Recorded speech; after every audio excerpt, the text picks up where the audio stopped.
Nor mai hoki mai with AM early. It is 20 minutes to 6. Acts come out firing this week, accusing the government of once again being soft on crime.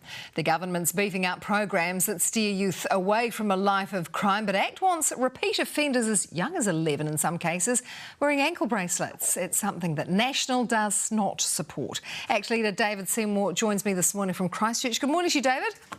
Good morning, Bernadine. First of all, what are your thoughts on the government's Better Pathways package that they've just announced? Well, first of all, we need to have better pathways for kids to recover. You know, if they're committing crime, we don't want them to do that anymore. So good on them in theory. But in practice, everything they announced for youth crime this week was an extension of something they're already doing. And the logical conclusion is either we have a youth crime wave because they haven't done enough, or doing more of the same will get the same results. So I don't see how it's really going to fix it. What was missing was any kind of consequence. And some people will say, well, you know, having an 11-year-old wear an ankle bracelet, that's a bit jarring, that's a bit harsh. Well, actually, the same people will probably tell you an 11-year-old's not capable of stealing a car and driving it through somebody's shop window in their business they built up over a long period of time.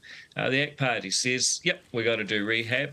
Always been strong on that with our policies about learning to read in prison and so on. But also, there has to be consequences for actions because, yes, these kids may be wayward and they may be victims themselves in some senses, but they're also capable of making a decision and they need to see consequences for the decision they've made. If you don't, you keep them in cotton wool through youth justice till they hit adult prison. All of a sudden, they're locked up in jail at 18 years old. And someone asks, well, why wasn't there a series of escalating consequences to warn them of this before? So the ankle bracelet, it's more a consequence for the crime. Is that where you're coming from? Because it's created a lot of chat. You've got camps for, you've got camps against. In reality, do you think this is the answer?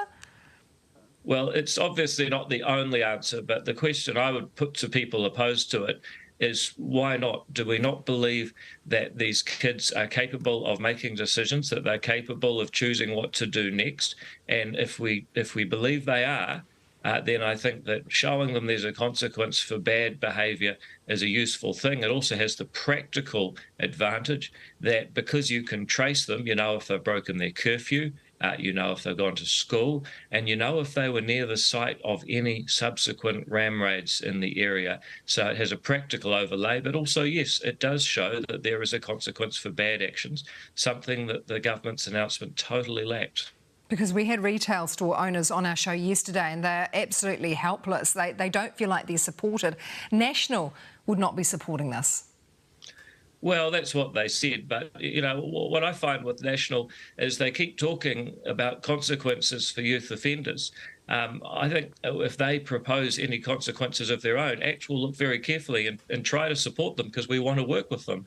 In the meantime, I think they should take a second look at the idea of supporting ankle bracelets for young offenders. You know, track them, make sure they don't reoffend, and send a message that there should actually be consequences for youth offending. I think that's something National should get behind. And in the meantime, if they have any other suggestions of their own for consequences for youth offenders, we'll be looking to help them get those across the line too.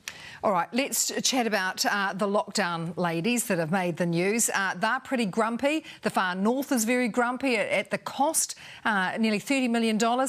Chris Hipkins, he doesn't want to apologise. Should he be? Well, as a Northlander, I was talking to a lot of my family and people I know up there at the time. They were furious. To now know that it was all because of an administrative stuff-up makes them even angrier. And to now know that the government is so out of touch that they won't even say sorry when it was clearly their fault is absolutely outrageous.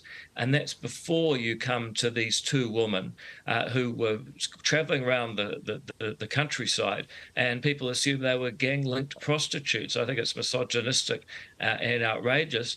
But our Prime Minister, who knew the facts, was quite happy to let that stand. And instead of telling the truth, just said, oh, there's no evidence to prove it, which was a nudge, nudge, wink, wink, keep believing it.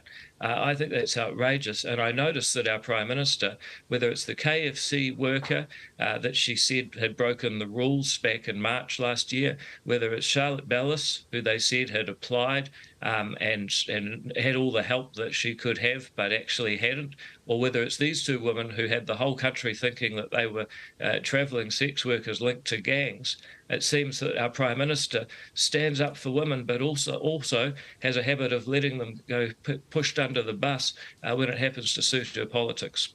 So do you think an apology should happen? One was not offered, one was asked for. Do you think it's too late? Do you think he should be doing the right thing? Chris Hipkins should absolutely apologise. He apologised to Charlotte Bellis, but only at the last minute, probably because of legal threats. He should actually apologise to these women simply because it's the right thing to do.